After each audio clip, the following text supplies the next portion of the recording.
dedichiamo anche al Napoli, perché quest'oggi batte il Lecce per 2-1 con Conte che parla del futuro e dice: io ho un contratto di 3 anni, mi piace vivere a Napoli, però al termine della stagione mi siederò ad un tavolo con De Laurentiis e ne parleremo. Questo e molto altro, vediamo i gol e poi approfondiamo.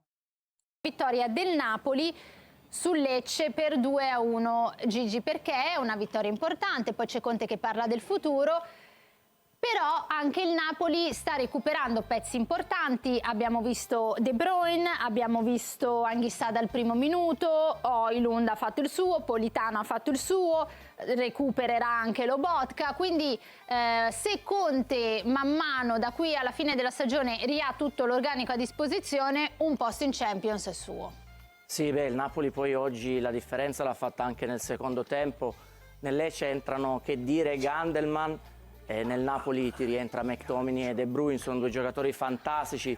Mi vengono anche dei dubbi se questo Napoli avesse sempre avuto l'organico al completo, forse avremmo visto uno scudetto un po' più combattuto tra Inter e Napoli. Primo tempo però pessimo, il Napoli veramente non è riuscito a scardinare la difesa del Lecce, il Lecce è stato astuto, anche un po' complice, una difesa del Napoli un po' in bambola sul gol, però diciamo che le qualità erano troppo diverse questa sera. C'è anche da dire che mancano ancora Di Lorenzo, Neres, è un'annata quasi falsata quella del Napoli, e quando si danno delle responsabilità a Conte sugli infortuni, ecco, bisogna andarci piano, perché quelli di Di Lorenzo e di Neres, per esempio, sono due infortuni traumatici, non sono due infortuni muscolari.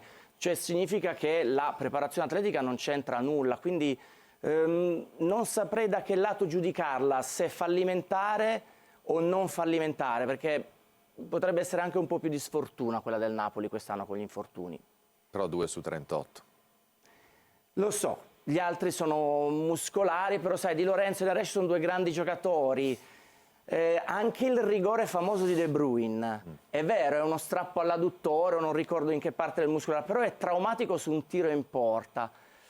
Non lo so, ecco, sono un po' a metà. Se prima ero più verso che colpa di Conte, colpa non di Conte, si dice Conte della per la De Bruyne, esatto. De Bruyne quella partita credo sia stata l'11ª di fila per un giocatore che veniva da stagioni con serie di infortuni. 11 partite di fila deve giocare e De Bruyne. McTominay una cosa simile, quindi ecco, sugli infortuni di questi due in effetti bisognava, diciamo così, ruotare un po' di più l'organico.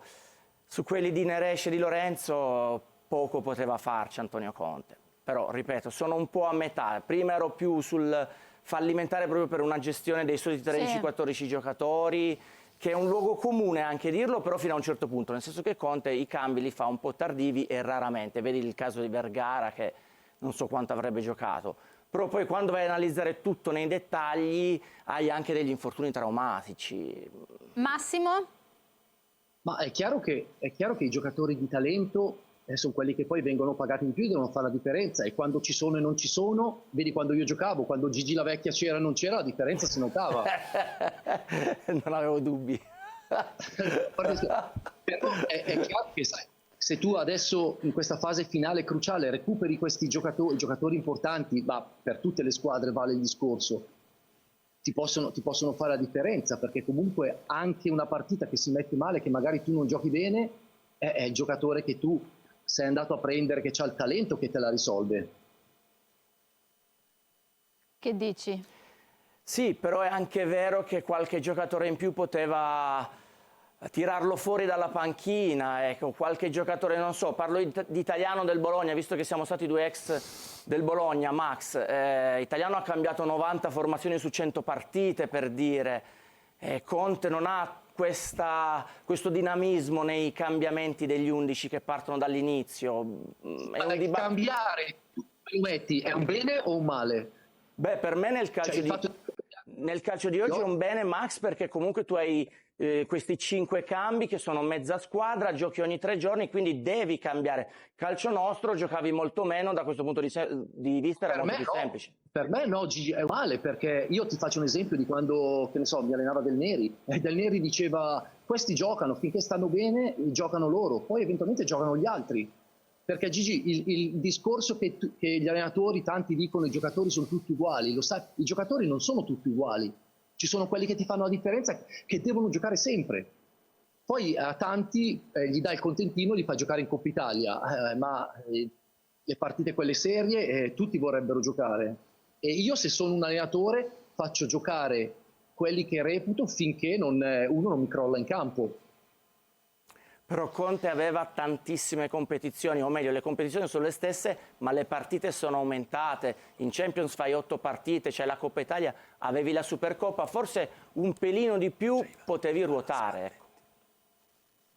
Sì, vabbè, poi sai, col senno di poi essere tutti bravi. È chiaro che secondo me gli infortuni, quelli muscolari, devi guardare dentro alla preparazione che fai, agli allenamenti che fai, perché 1, 2, 3, 4, ma tanti così, secondo me c'è un perché. Adesso non so qual è, lo devono scoprire i preparatori, perché sono pagati anche per quello, e io no. Però è giusto che si guardino dentro e magari rivedano anche un certo tipo di preparazione. Ma questo vale per tutti in generale. Sì, tra l'altro poi è un aspetto per il Napoli che non viene mai approfondito, i tanti infortuni. Conte ogni tanto punta anche indirettamente il dito sullo staff medico, però altre responsabilità sia in maniera diretta che indiretta, insomma, non ne sono venute fuori. Abbiamo Spalletti con il nostro Ivan. Amici azzurri, prima di iniziare voglio farvi una domanda. Come facciamo sempre qui sul canale? Avete visto la telecronaca e i commenti del dopo partita dopo la vittoria del Napoli al Maradona contro il Lecce? Che impressione vi hanno fatto le analisi televisive? Vi siete riconosciuti in quello che è stato raccontato in studio? Oppure avete avuto la sensazione che la partita del Napoli sia stata letta solo a metà? Perché quella contro il Lecce è stata una gara dai due volti, una partita che racconta molto bene la stagione degli azzurri. Un primo tempo difficile, quasi irriconoscibile, e una ripresa invece di grande qualità e personalità. Alla fine il Napoli vince 2-1 al Maradona grazie ai gol di Højlund e Politano, conquista la terza vittoria consecutiva e consolida una posizione fondamentale nella corsa alla Champions League. Ma andiamo con ordine e partiamo dalle pagelle dei protagonisti.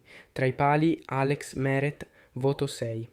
Conte sceglie lui al posto di Milinkovic-Savic e il portiere azzurro si ritrova subito a raccogliere il pallone in rete dopo pochissimi minuti, quando Siebert colpisce di testa.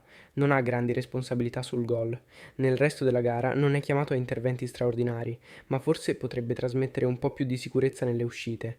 In difesa troviamo Beukema, voto 6-, una prestazione con qualche ombra. In occasione del gol del Lecce perde Siebert e nel primo tempo soffre parecchio le accelerazioni di Banda.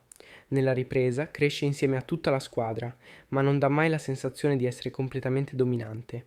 Al suo fianco Alessandro Buongiorno, voto 6,5, un'altra prova molto solida. Gioca con attenzione, legge bene le situazioni e interviene spesso in anticipo sugli avversari. Pochi errori, tanta sostanza. È diventato uno dei punti di riferimento della retroguardia. Completa il reparto Olivera, voto 6. Non è un difensore centrale di ruolo, ma si adatta con grande spirito di sacrificio. Salva anche una situazione pericolosa su un tiro di Banda e riesce a limitare Khedira quando entra nella ripresa. Prestazione più che positiva per uno che nasce esterno. Passiamo alle corsie laterali, dove spicca la prova di Matteo Politano, voto 7,5. Corre su tutta la fascia come piace ad Antonio Conte. Spinge, difende, crea superiorità numerica e mette in mezzo diversi palloni interessanti. È suo l'assist per il gol del pareggio firmato da Højlund e poi trova anche la rete del sorpasso con una splendida conclusione al volo che fa esplodere il Maradona.